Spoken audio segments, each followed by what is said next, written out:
जय हिंद दोस्तों, मैं हूं विनोद और मैं अपने इस YouTube चैनल पर आप सभी का स्वागत करता हूं। आज हम लोग देखने वाले हैं जैक बोर्ड के 11th के कॉमर्स के टर्म 1 का क्वेश्चन और उसका आंसर। तो आज हम लोग जो देखेंगे जिसमें कॉमर्स के 11th का कॉमर्शियल अर्थमेटिक के क्वेश्चन और उसका सॉल्यूशन विस्तार से समझने वाले हैं। ठीक है, आज हम लोग देखेंगे मॉडल सेट 1 जो टर्म 2 के एग्ज़ाम में पूछे जाने की संभावना है। बहुत ही इम्पोर्टेंट ये आपका मॉडल सेट दिया हुआ है। तो थोड़ा सा देखते हैं हम लोग। यहाँ पे आपका दिया हुआ है, देख रहे हैं यहाँ पे Jharkhand council of educational research and training Ranchi Jharkhand दिया हुआ है। सेकेंड टर्मिनल एग्जामिनेशन 2021 एंड 22 ये दिया हुआ है आपका मॉडल प्रश्न पत्र यानी मॉडल क्वेश्चन पेपर। ठीक है, आगे देखते हैं हम लोग। यहाँ पे समझते हैं थोड़ा सा। यहाँ पे दिया हुआ है सेट 1। ठीक है, ये सेट 1 है जिसमें दिया हुआ देख रहे हैं यहाँ पे class 11 commercial arithmetic. Total full marks है 40 नंबर का यानी 40 नंबर का पूछा जाएगा। अब इसमें अलग अलग ग्रुप बटा हुआ है, group A, group B, group C. तो इसका हम लोग आगे जाके देखेंगे। टोटल समय जो दिया जा रहा है वो यहाँ पे लिख रहा है 1 आवर 30 मिनट्स, लेकिन क्वेश्चन में जो आपका समय दिया जाता है एग्जामिनेशन हॉल में शायद 1 घंटा 15 मिनट का होता है। ठीक है, चलते हैं यहाँ पे जनरल इंस्ट्रक्शन। तो जनरल इंस्ट्रक्शन में देख सकते हैं हम लोग, कहता है examinee write answer in their 1 words as far as practicable, यानी जो भी परीक्षार्थी एग्ज़ाम देंगे वो अपने ही शब्दों में जितना यथासंभव उत्तर दें। दूसरा है आपका दिया हुआ next, the total number of question is 19, और इसमें जो क्वेश्चन है वो टोटल 19 क्वेश्चन है। ठीक है, आगे देखते हैं हम लोग। जिसमें से प्रश्न जिसमें दिया हुआ है क्वेश्चन नंबर 1 to 7 यानी दिया हुआ है वेरी शॉर्ट क्वेश्चन आंसर, जिसमें से हमको 1 to 7 में से किसी 5 क्वेश्चन का आंसर देना होता है। ठीक है, जो प्रत्येक 1 अंक का निर्धारित होता है। आगे देखते हैं हम लोग।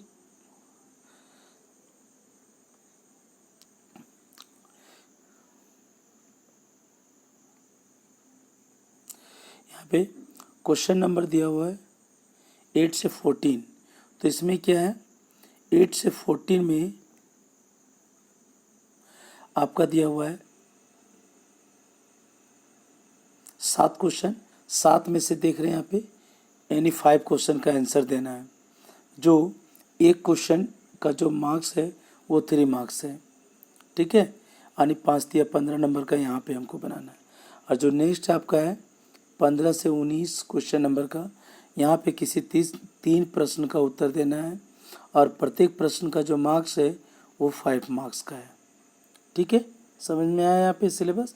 यानी कुल मिला के टोटल क्वेश्चन नंबर यहाँ पे टोटल 19 क्वेश्चन होगा, जिसमें से ग्रुप ए में क्वेश्चन नंबर 1 से 7 ऑब्जेक्टिव टाइप क्वेश्चन है, जो प्रत्येक क्वेश्चन 1 नंबर का है। जो 1 से 7 में से किसी 5 प्रश्न का उत्तर देना है।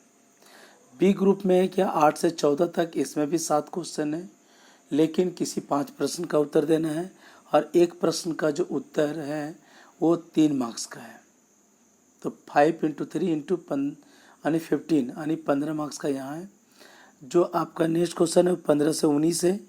यहाँ पे आपका किसी 3 प्रश्न का उत्तर देना है और जो 5 नंबर का प्रत्येक क्वेश्चन होता है, यानी 5 या 15 नंबर यहाँ पर भी होता है। यानी ग्रुप सी से 15 नंबर, ग्रुप बी से 15 नंबर, 30 नंबर। और जो आपका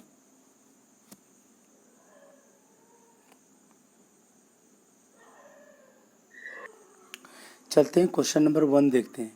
कहता है एक्सप्रेस 1/4 इंटू परसेंटेज, यानी 1/4 को प्रतिशत में व्यक्त करें। तो देखिए 1/4 इंटू परसेंटेज मतलब 100 इंटू 100 किए तो ये आपका आया 25%, यानी 1/4 को यदि हम लोग प्रतिशत में दर्शाएंगे तो आएगा आपका 25% परसेंटेज। ठीक है, नेक्स्ट क्वेश्चन चलते हैं हम लोग। क्वेश्चन नंबर 2 कहता है यहाँ पे आपका find simple interest 5,000 for 2 years at the rate of 5%, यानी आपका सिंपल साधारण ब्याज निकालना है। मूलधन दिया हुआ है आपका, प्रिंसिपल दिया हुआ है 5,000। तो देखिए यहाँ पे गिवन लिखिए प्रिंसिपल 5,000, टाइम इक्वल टू दिया हुआ है 2 ईयर्स। ठीक है, रेट दिया हुआ आपका 5%।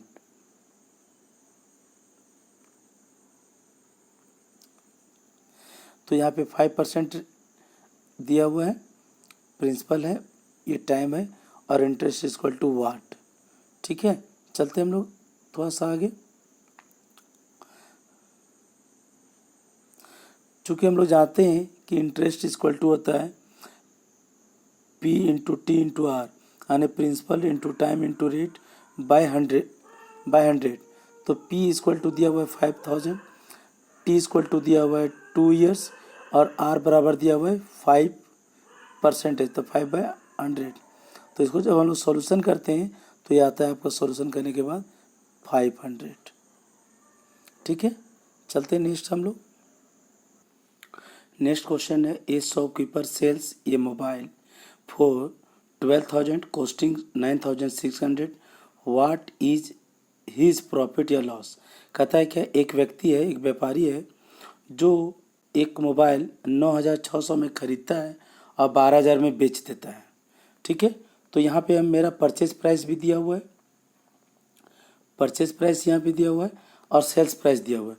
तो ये दोनों के बीच में जो अंतर है वही मेरा प्रॉफिट है। तो इसीलिए यहाँ पे देखिए लिखे हैं गिवन सेल्स प्राइस 12,000 और कॉस्ट 9,600। ठीक है, यहाँ पे प्रॉफिट इक्वल टू हम लोग बैठा दिए फार्मूला सेल्स माइनस कॉस्ट, तो जो अंतर आएगा वही मेरा प्रॉफिट होगा। तो 12,000 में 9,600 माइनस कर देंगे तो ये जो मेरा 2,400 है ये मेरा आंसर है।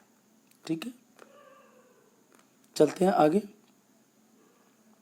क्वेश्चन नंबर 4, क्वेश्चन नंबर 4 में क्या कह रहा है, कहता है what will be the sale price of an article having list price of 5,280 being sold at a discount of 12.5%, यानी एक व्यक्ति कोई भी सामान को बेचना चाहता है जिसका लिस्ट प्राइस यानी अंकित मूल्य 5,280 है और कहता है कि उस पर 12.5% बट्टा देता है, तो आपको सेल्स प्राइस निकालना है, यानी वो कितना में बिक रहा है। तो देखिए यहाँ पे गिवन दिया हुआ है क्या, लिस्ट प्राइस 5,280, ट्रेड डिस्काउंट दे रहा है 12.5% और कह रहा है क्या सेल्स प्राइस इक्वल टू वाट। तो यहाँ पे हम लोग क्या करेंगे, ट्रेड डिस्काउंट निकाल लेते हैं, जो लिस्ट प्राइस है उस पर ट्रेड डिस्काउंट निकाल लेते हैं, व्यापारिक भट्टा।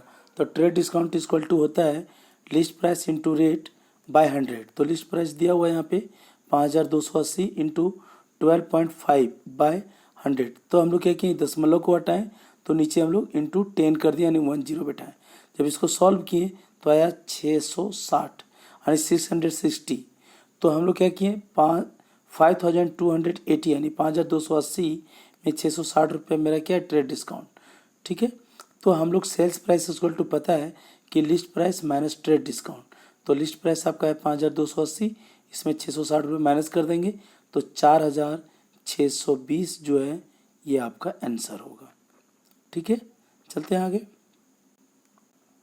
कहता है व्हाट विल बी 40% ऑफ 180, यानी 180 का 40% कितना होगा। तो हम लोग निकालेंगे 40% ऑफ 180 इक्वल टू वाट, तो वाट इक्वल टू निकाले 180 का 40/100 यानी आपका ये आंसर हो गया 72। नेक्स्ट चलते हैं।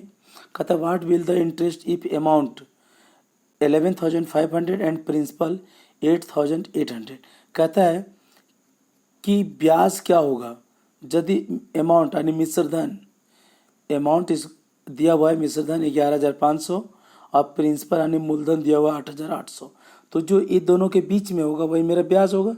तो यहाँ पर हम लोग लिखे हुए हैं गिवेन प्रिंसिपल यहाँ पे दिया हुआ है और 11,500 दिया हुआ है अमाउंट यानी मिश्र धन। तो हम लोग यहाँ पे इंटरेस्ट का फॉर्मूला बैठाएंगे अमाउंट माइनस प्रिंसिपल। तो अमाउंट यानी मिश्र धन 11,500 में माइनस कर देंगे 8,800। तो ये जो आपका आएगा यहाँ पे 2,700, यही मेरा इंटरेस्ट निकलेगा। ठीक है, नेक्स्ट चलते हैं क्वेश्चन नंबर 7। क्वेश्चन नंबर 7 में कहता है there is a profit equal to cost of 20 apples by selling 120 apples, what is the percentage of profit. यानी कहता है कि कोई व्यक्ति है 120 सेब यदि बेचता है तो 20 सेब के क्रय मूल्य के बराबर उसको लाभ होता है, यानी जो 20 सेब का मूल्य होगा उसी के बराबर उसको लाभ होता है। तो प्रतिशत लाभ कितना होगा। तो यहाँ पर हम लोग क्या करते हैं, यहाँ पे बोल रहा है कि प्रतिशत लाभ निकालना है। तो हम लोग को सेल्स प्राइस, तो हम लोग क्या करेंगे यहाँ पे लेट, हम लोग यहाँ पे मान लेंगे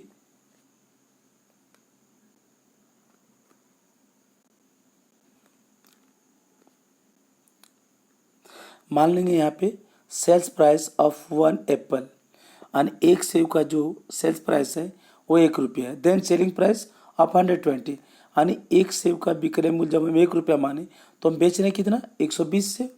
तो 120 सेब का जो सेल्स प्राइस होगा वो 120 रुपया होगा। ठीक है, कहता है प्रॉफिट या gain equal to sales price of 20 apples equal to 20, यानी यहाँ पे दिया हुआ है कि 20 सेब के मूल्य के बराबर उसको लाभ होता है। तो यहाँ पे प्रॉफिट या गेन निकाले तो दिया हुआ है क्या सेल्स प्राइस ऑफ 20 एप्पल्स, तो यहाँ 20 रुपये इसको लाभ हो रहा है, देख रहे हैं यहाँ पे। ठीक है, तो इसीलिए लिखते हैं कि cost price of 120 apples equal to selling price minus profit. तो यहाँ पे दिया हुआ आपका सेलिंग प्राइस दिया हुआ है 120 माइनस 20 यानी 100 रुपीज़ निकला। तो अब हम लोग निकालते हैं क्या, हम लोग का यहाँ पे निकल गया प्रॉफिट दिया हुआ है तो निकालते हैं प्रतिशत percentage profit equal to total profit into 100 by cost price. तो टोटल प्रॉफिट यहाँ पे दिया हुआ है आपका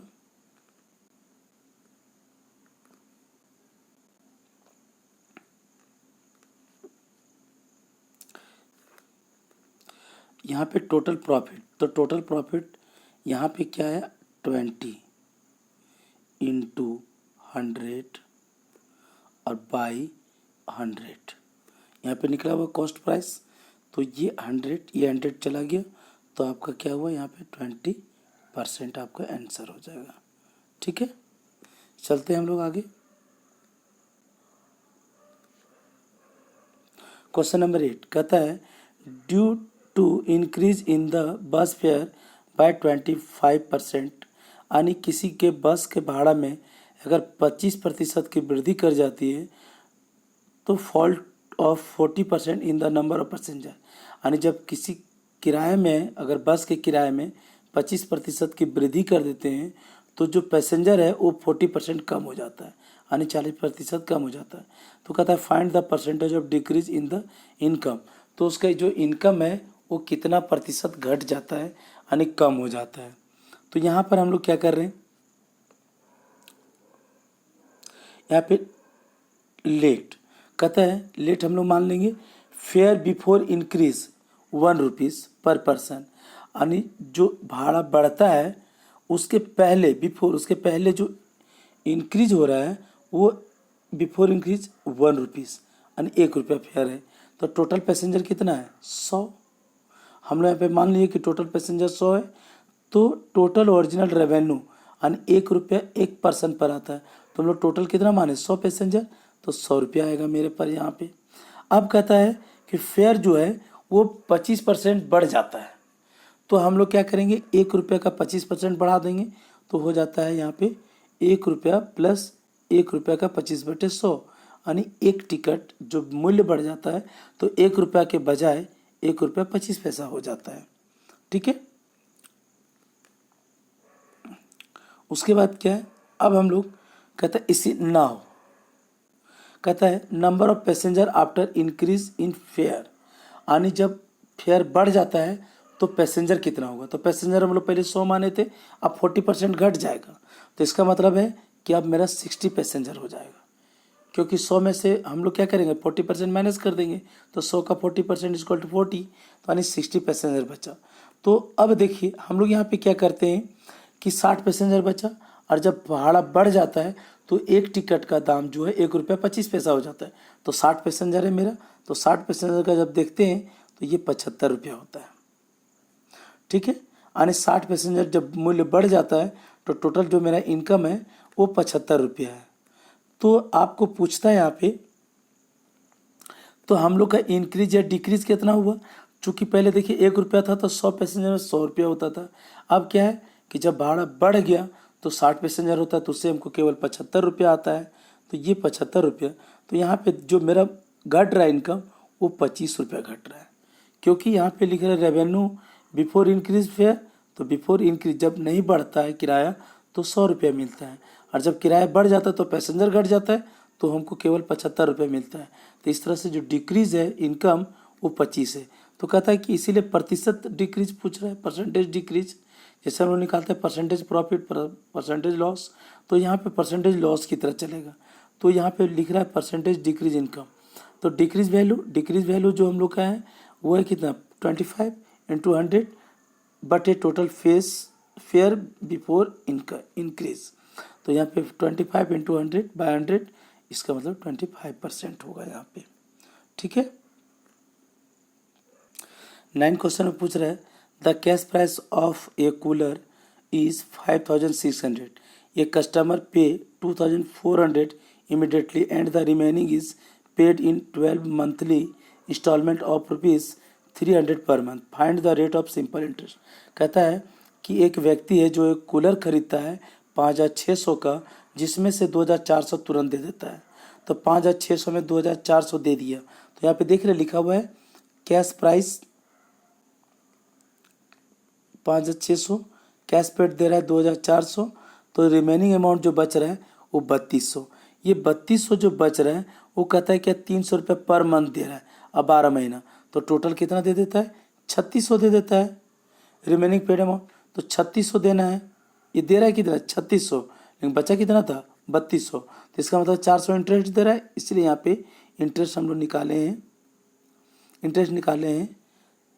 इंटरेस्ट बराबर 3600 माइनस 3200 इक्वल टू 400, यानी 400 मेरा ब्याज निकला। ठीक है। तो आपको पूछ रहा है कि जो रेट है इंटरेस्ट का वो किस दर से लग रहा है। तो यहाँ पर हम लोग क्या करेंगे, रेट का फॉर्मूला बैठा देंगे। तो रेट इक्वल टू होता है इंटरेस्ट इंटू 100 बटे प्रिंसिपल इंटू टाइम। इंटरेस्ट है 400 इंटू 100, और जो प्रिंसिपल है मेरा वो 32,000 यानी 3200 रुपये ही बकाया था। तो इसको जब सॉल्व किए तो आ गया 12.5%। ठीक है, चलते हम लोग आगे। 10 क्वेश्चन में दिया है ये dealer pretend to sales at cost price used 750 grams in a place of kg, find his gain percentage. कहता है एक व्यक्ति जो है, एक दुकानदार जो है वो बेचने में क्या करता है 1 किलोग्राम के जगह 750 ग्राम का ही प्रयोग करता है। तो कहता है कि उसको कितना प्रतिशत लाभ हुआ। इसका मतलब है कि 1 किलो के जगह देता है कितना 1 किलो यानी 1000 ग्राम। तो यहाँ पर हम लोग देख सकते हैं 1 kg इक्वल टू लिखे 1000 ग्राम। तो कहता है डीलर क्या करता है 1000 ग्राम के जगह वो दे देता है 750 ग्राम। तो जो ये बचत कर लेता है वो 250 ग्राम बचत कर लेता है, यानी दैट मीन्स ये 250 ग्राम क्या हुआ इसका प्रॉफिट हो गया। ठीक है। तो परसेंटेज प्रॉफिट इक्वल टू होता है, एक फॉर्मूला होता है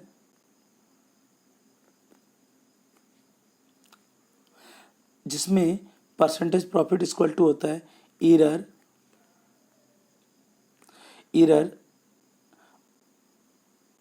इंटू 100 बटे टोटल वेट माइनस ईरर। तो देखिए ईरर जो हम लोग त्रुटि जो कर रहे हैं हम लोग वो 250 ग्राम का चोरी कर रहे हैं। ठीक है। और टोटल जो है नेट जो ट्रू वेट होना चाहिए वो 1000 होना चाहिए, और जितना हम लोग ईरर कर रहे हैं त्रुटि कर रहे हैं वो 250 ग्राम कर रहे हैं। ये इंटू 100 तो अपने जगह है।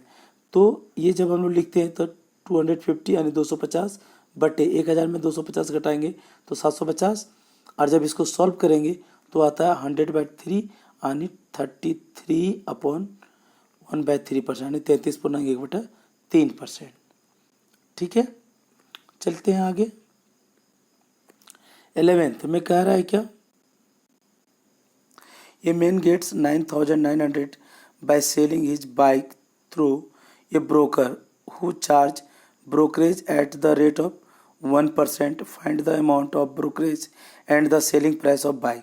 कहता है कि एक व्यक्ति है जो दलाल के द्वारा 1% दलाली पर लेता है, एक बाइक बेचकर 9,900 रुपया शुद्ध प्राप्त करता है। यानी जब बेचता है तो बेचने के बाद उसको 9,900 रुपया मिलता है, वो भी नेट यानी ब्रोकरेज देने के बाद। तो यहाँ पे देखिए गिवन दिया हुआ है, rate of brokerage 1%, net amount receive कर रहा है 9,900। तो हम लोग क्या किए यहाँ पे लेट मान लिए, यानी लेट सेल्स प्राइस हम लोग को दिया नहीं था, 100 मान लिए। तो ब्रोकरेज क्या है, 100 का अगर 1% देंगे तो 1 रुपये ब्रोकरेज आएगा। अब हम लोग लिखते हैं क्या, नेट अमाउंट रिसीव। तो नेट अमाउंट रिसीव मतलब 100 रुपये में 1 रुपया दलाली दे दिए, तो रिसीव कितना किए, 99 रुपया। ठीक है, आगे जाके देखते हैं हम लोग, इसलिए लिखते हैं क्या, नाउ। अब हम लोग क्या करते हैं यहाँ पे रेशियो के जैसा बनाते हैं। Net amount receipt 99, sales price कितना है 100, यानी कहने मतलब है कि सेल्स प्राइस जो 100 रुपया है तब हम रिसीव करते हैं 99 रुपया। तो कहता है कि 9,900 रुपया रिसीव करते हैं तो सेल्स प्राइस क्या होगा, तो इसका मतलब है जब इसको फॉर्म पर बैठाएंगे तो आएगा 10,000। ठीक है, 10,000। अब 10,000 में हम लोग क्या करेंगे, ब्रोकरेज अमाउंट, तो 10,000 में हम लोग रिसीव अमाउंट माइनस कर देंगे, तो जो बचेगा वो है आपका 100, यानी 100 रुपये क्या होता है, हम ब्रोकरेज देते हैं। चलते हैं आगे।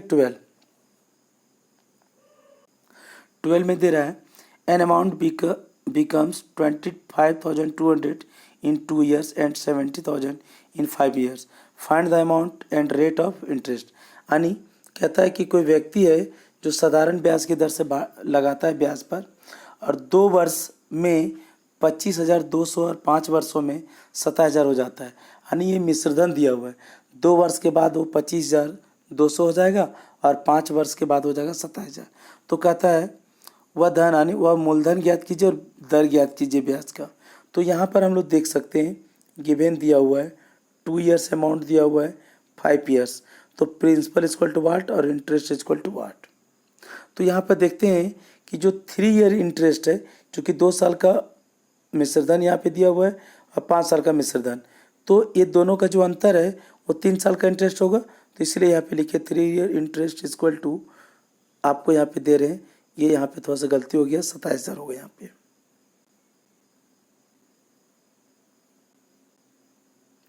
यानी 27,000 माइनस 25,200 इक्वल टू हो जाएगा 1,800। ठीक है, तो 1,800 है 3 साल का इंटरेस्ट। तो 1 साल का इंटरेस्ट क्या करेंगे, तो एवरेज निकालेंगे। तो 1 ईयर इंटरेस्ट इक्वल टू लिखिए 1,800/3 इक्वल टू 600। तो अब 2 ईयर का इंटरेस्ट जो होगा, 2 साल का नहीं पूछ रहे हैं, तो 2 साल का इंटरेस्ट को तो 1 साल का इंटरेस्ट आपका दे रहा है 600, तो 2 साल का कितना हो जाएगा 1,200।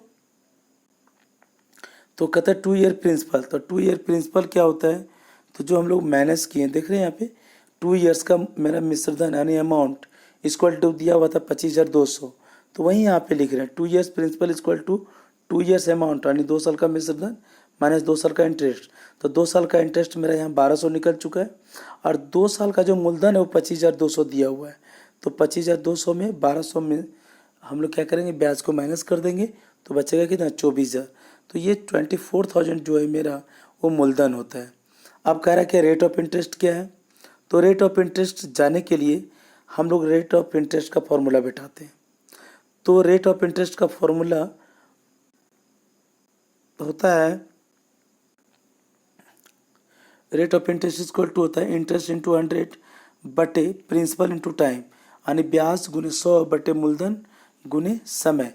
तो यहाँ पर इंटरेस्ट आपका दिया हुआ है 1,200 और ये 100 ज्यों कहते हुए, और ये मूलधन तो 24,000 था, और ये जो समय है वो 2 साल है। तो जब हम इसको सॉल्व करेंगे तो ये आपका आएगा 2.5%, यानी इसीलिए मूलधन बराबर आपका निकला था 24,000 और ब्याज बराबर 2.5%। ये परसेंट में होगा। ठीक है, चलते हम लोग आगे।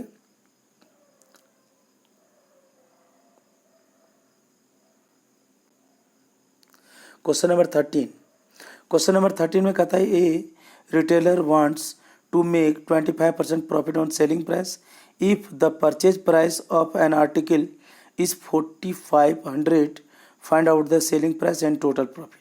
यानी कहता है कि एक रिटेलर यानी एक खुदरा व्यापारी है जो 25% प्रॉफिट पर विक्रय करना चाहता है, यानी वो 25% लाभ कमाना चाहता है। ठीक है, कहता है यदि वस्तु का क्रय मूल्य 45, हिंदी में गलत लिखा हुआ है, तो ये 4500 है।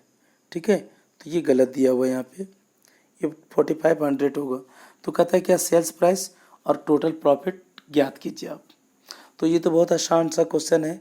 हम लोग यहाँ पे लिख रहे हैं क्या गिवन कॉस्ट प्राइस दिया हुआ है, अब प्रॉफिट दिया हुआ है 25% ऑन सेल्स, तो पूछ रहा है सेल्स प्राइस इक्वल टू वाट और प्रॉफिट इक्वल टू वाट। तो हम लोग क्या करेंगे, या तो प्रॉफिट पहले निकाल लेंगे या तो सेल्स प्राइस पहले निकाल लेंगे। तो चलते हैं आगे, चलिए देखता है क्या। एक होता है, दो तरीके से यहाँ पे सॉल्व किए। एक होता है सेलिंग प्राइस हम लोग पहले निकालते हैं। जब सेलिंग प्राइस निकालते हैं तो उसका फार्मूला होता है cost price into 100 by 100 minus rate of profit. तो कॉस्ट प्राइस यहाँ पे 4500 दिया हुआ है, इसको हम लोग क्या किए 100 माइनस 25, चूँकि रेट ऑफ प्रॉफिट 25 है, तो ये 6000 जो आ गया मेरा सेल्स प्राइस हो गया। तो सेल्स प्राइस मेरा पता चल गया और कॉस्ट मेरा दिया हुआ था 4500, तो इसलिए प्रॉफिट इक्वल टू निकाल लिए क्या 25% ऑन सेल्स, यानी 6000 का 25% निकाल लिए, तो ये मेरा 1500 निकल गया। ठीक है, अगर हम लोग दूसरे तरीके से बनाना चाहते हैं तो ये मेरा प्रॉफिट दिया हुआ है, ये मेरा सेल्स प्राइस दिया हुआ है। अगर हम लोग दूसरे तरीके से बनाना चाहते हैं तो हम लोग प्रॉफिट निकाल सकते हैं। तो प्रॉफिट इक्वल टू होता है, यदि हमको कॉस्ट नहीं पता होता है और हमको सेल्स प्राइस पर निकालने के लिए बोला कॉस्ट दिया हुआ रहता है, तो ये फॉर्मूला होता है cost price into rate of interest by 100 minus rate of profit. यहाँ पे cost price into rate of profit बटे 100 माइनस रेट ऑफ प्रॉफिट। जब हम इसको सॉल्व करते हैं तो मेरा प्रॉफिट आ जाता है 1500।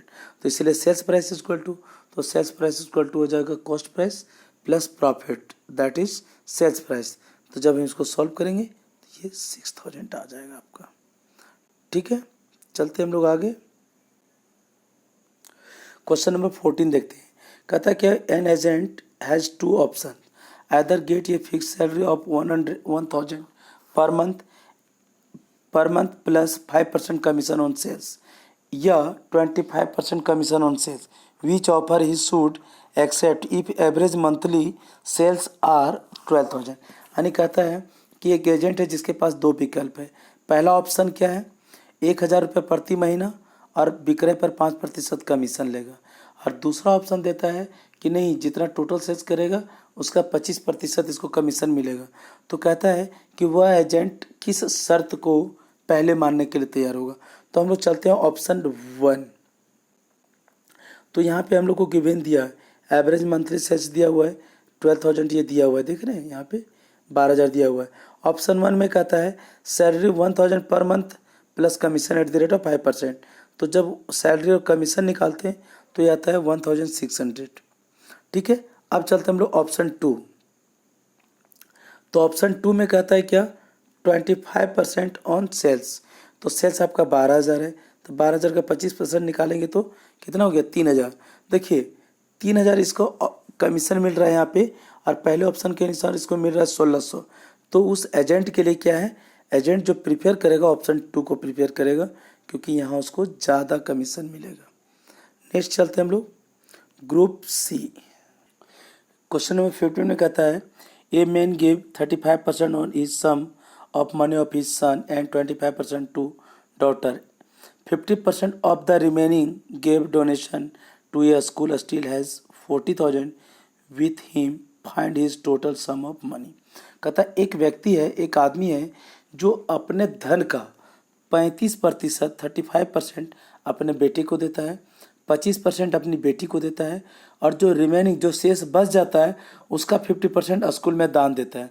तो कहता है कि ये सब करने के पश्चात उसके पास 40,000 रुपये बचा हुआ है। तो कहता है उसके पास कितना धन बचा हुआ है। यानी वो 40,000 उसके पास बचा हुआ है, तो कहता है कि उसके पास बचा हुआ कितना।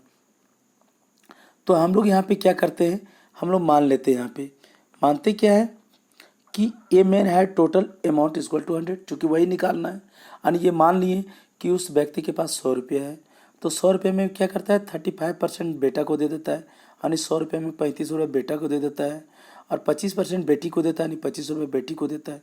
तो टोटल बचा कितना, रिमेनिंग बचा कितना, 100 रुपये में ये दो आदमी को इतना दे चुका है। तो वही निकालें क्या, remaining amount equal to 100 minus 35 minus 25, यानी रिमेनिंग जो उसके पास जो बचा हुआ है वो 40 रुपीज़ बचा हुआ है। तो हम लोग क्या करते हैं, आगे जाके निकालते हैं फॉर्मूला पर, या हम लोग बैठा देते हैं उस पर। कहता है अब निकालते हैं हम लोग स्कूल का डोनेटेड। तो कहता है क्या, again he donated to a school 50% of remaining amount. तो मेरे पास बचा था टोटल कितना, मेरे पास बचा था 40, तो 40 का 50% कितना हो जाएगा 20। ठीक है, यहाँ पे तो 20 हो जाएगा। तो इसीलिए हम लोग यहाँ पे लिखे क्या, नाउ यहाँ पे लिखा हुआ है डोनेटेड मनी और टोटल मनी। तो टोटल मनी मेरे पास 100 रुपया है, तो डोनेटेड हम कितना करते हैं 20 रुपया दान करते हैं। तो हमने टोटल डोनेट किया कितना 40,000, तो मेरे पास टोटल मनी कितना होगा 2 लाख रुपया होगा। यानी 2 लाख रुपया होगा, तो मेरे 35% हम बेटा को दे देंगे, 25% बेटी को दे देंगे, और जो बच जाएगा उसका 50% हम स्कूल में डोनेट कर देंगे। तो इसका मतलब है जो बचेगा वो मेरे पास 40,000 रुपये बचेगा। ठीक है, चलते हैं हम लोग आगे फटाफट। 16 में कहता है कि the aggregate of interest on two principal at 5% per annum for 4 years is 30 and difference is 60, find both principal. यानी कहता है कि 5% ब्याज की दर से 4 वर्ष के लिए दो मूलधन का ब्याज का योग 300 है, और उसका जो अंतर है, अंतर जो है वो 60 रुपीज़ है। कहता है दोनों मूलधन को ज्ञात करें। तो हम लोग यहाँ पे क्या करें, जो पहला मूलधन है लेट हम लोग कर लिए, पहला मूलधन है उसको हम लोग x रुपया मान लिए, और दूसरा मूलधन है उसको हम y रुपया मान लिए। तो यहाँ पे अकॉर्डिंग टू क्वेश्चन कहता है x plus Y equal to 300, तो ये इक्वेशन फर्स्ट हो गया। ठीक है, और x minus Y equal to 60, तो ये इक्वेशन 2 हो गया। अब हम लोग क्या करेंगे, इसको दो तरीके से बना सकते हैं, या तो हम लोग ऐड करेंगे या तो लेस करेंगे। जब हम लोग लिखते हैं, जब हम लोग सब्ट्रैक्ट करते हैं, तो देख रहे हैं यहाँ लिखे subtract equation 2 from equation first, यानी पहला में से दूसरा को घटा दे रहे हैं। तो आपको पता होना चाहिए जब हम लोग सब्ट्रैक्ट करते हैं तो साइन चेंज हो जाता है, साइन चेंज हो जाता है। यानी यहाँ पे 1 में हम लोग क्या कर रहे हैं 2 को माइनस कर रहे हैं, तो यहाँ पर हम लोग देख पा रहे हैं कि साइन चेंज होता है। यहाँ पे देख रहे हैं प्लस है तो यहाँ माइनस हो गया, यहाँ प्लस हो गया, यहाँ माइनस हो गया। तो जब इसको सॉल्व करते हैं तो ये x और ये x कट गया। ठीक है, और यहाँ पे बच रहा है क्या, y और y को प्लस कर देंगे, 2y इक्वल टू 240, इसलिए y इक्वल टू 120। अब क्या करेंगे 120 रुपये 120 को किसी एक इक्वेशन में रख देंगे। तो हम यहाँ पे क्या किए, इक्वेशन फर्स्ट में इसका मान रखें। तो देखिए x प्लस y की जगह 120 बिठा दिए, जब इसको सॉल्व किए तो 180 रुपया आया। ठीक है, तो हम लोग को पूछ रहा है क्या, प्रिंसिपल। तो प्रिंसिपल इक्वल टू होता है, देखिए फॉर्मूला यहाँ पे अब हम लोग देखते हैं। प्रिंसिपल इक्वल टू होता है interest into 100 by time into rate. तो हम लोग पहला प्रिंसिपल का बैठाते हैं, तो पहला प्रिंसिपल जो है वो ब्याज है 180 गुने 100 4/5, तो 4 पचे 20, 20 पचे 100, 500 करेंगे तो ये 900 रुपया आएगा आपका। और ये सेकेंड प्रिंसिपल जब निकालेंगे तो ब्याज बराबर 120 आया, और इसको गुना कर जब सॉल्व करेंगे तो 600 आएगा। ठीक है, तो इसीलिए हम लोग क्या किए, तो इसीलिए लिखिए हम लोग फर्स्ट प्रिंसिपल इसको 900, सेकेंड प्रिंसिपल इसको टू 600। ठीक है, ये मेरा आंसर हो गया।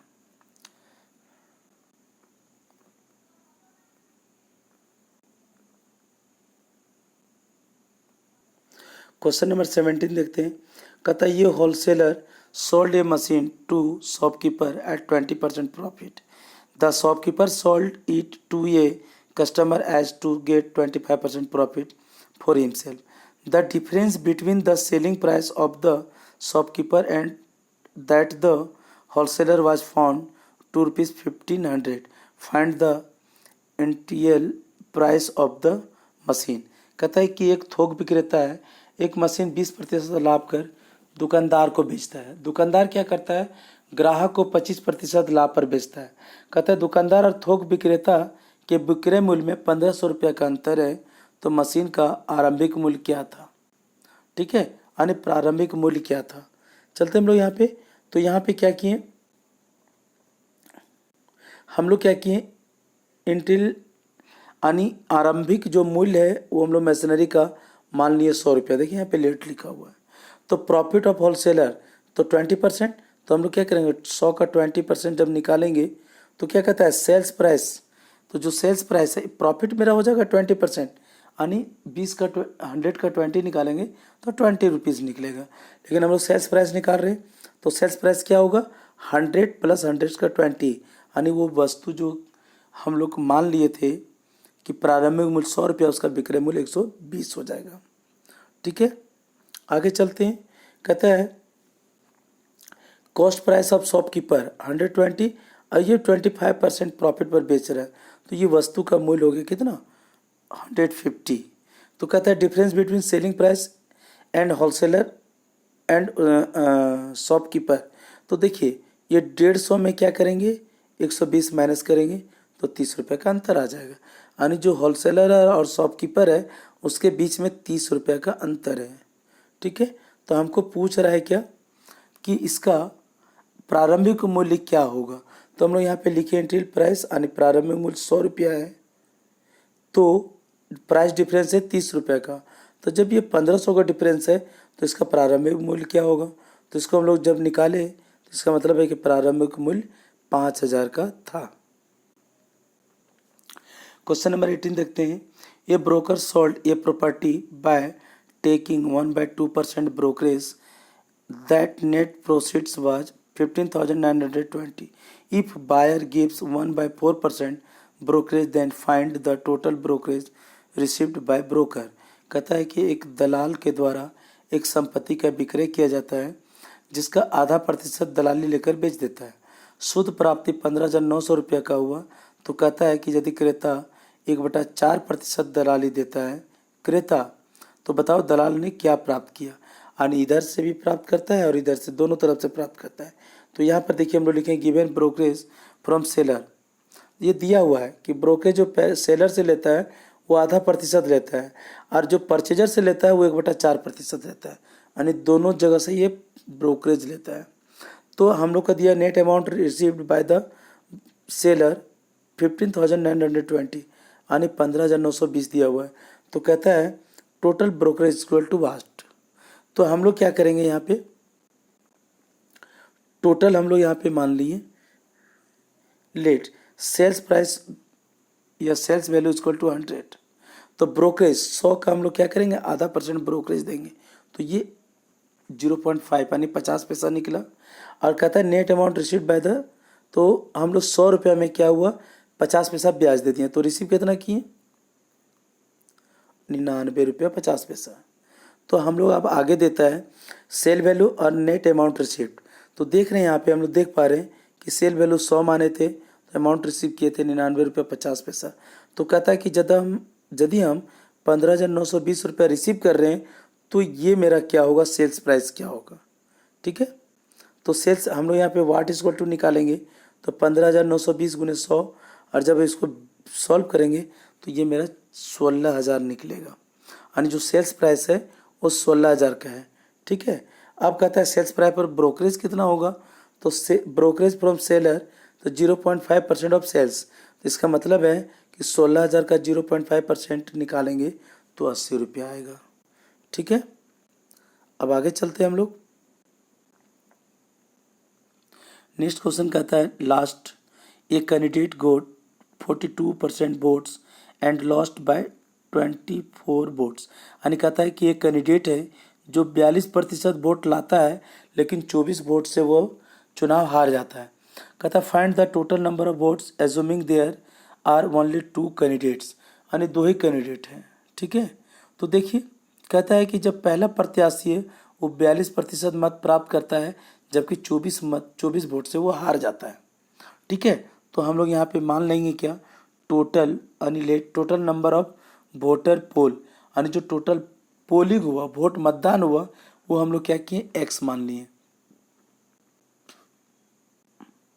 एक्स मान लिए तो कहता है क्या, जो डेफर्ड, जो हारा हुआ प्रत्याशी था, वो कितना लाया, 42% ऑफ टोटल वोट्स। तो क्या किया, एक्स का 42% इक्वल टू निकाले तो आया क्या, 0.42 एक्स। ठीक है,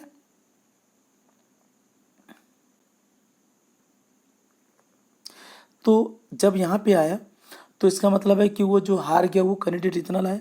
अब कहता है कि सो विनिंग कैंडिडेट, यानी जीता हुआ कैंडिडेट कितना लाया, तो 100 में क्या करेंगे, 42% माइनस कर देंगे तो ये निकलेगा 58%। तो 58% लाया कितना, टोटल वोट। तो टोटल वोट मेरा कितना था, एक्स। एक्स का 58% निकालेंगे तो आएगा 0.58%। ठीक है, अब मेरा यहाँ पे क्वेश्चन में कहता है, अकॉर्डिंग टू क्वेश्चन कहता है कि जो जीता हुआ कैंडिडेट इतना लाया और हारा हुआ जो कैंडिडेट है वो इतना लाया, और दोनों के बीच में जो 24 वोट का अंतर है, तो वही लिख रहे हैं यहाँ पे according to question, 0.58 X minus 0.42 X equal to 24, यानी जीता हुआ कैंडिडेट माइनस हारा हुआ कैंडिडेट का जो अंतर है वो 24 वोट का अंतर है। ठीक है,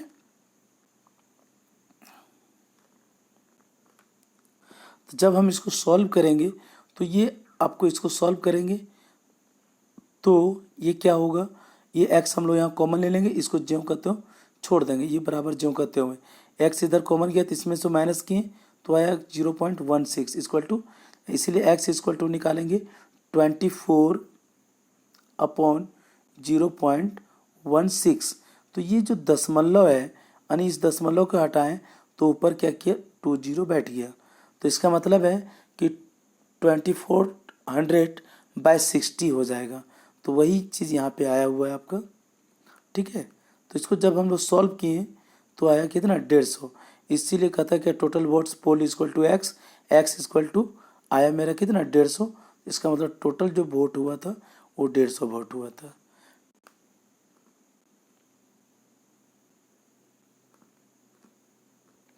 इसके साथ ही सी यानी कॉमर्शियल अर्थमेटिक के जैक बोर्ड 11th के टर्म 1 का मॉडल सेट 1 समाप्त होता है। ठीक है, आई होप, मुझे विश्वास है आपको अच्छी तरह से समझ में आया होगा। अगर आपको कहीं कोई दिक्कत हो या कोई आपकी आवश्यकता हो तो कमेंट में जाके कमेंट सेक्शन में ज़रूर कमेंट कीजिएगा। इसके साथ ही यह समाप्त होता है। अब मैं आपसे रिक्वेस्ट करता हूँ कि यदि आप इस चैनल पर नए हैं तो प्लीज़ लाइक सब्सक्राइब करना ना भूलें। ठीक है, और यदि कोई समस्या हो तो निश्चित है कि आप कमेंट सेक्शन में जाकर कमेंट्स कर सकते हैं। Thank you all of you.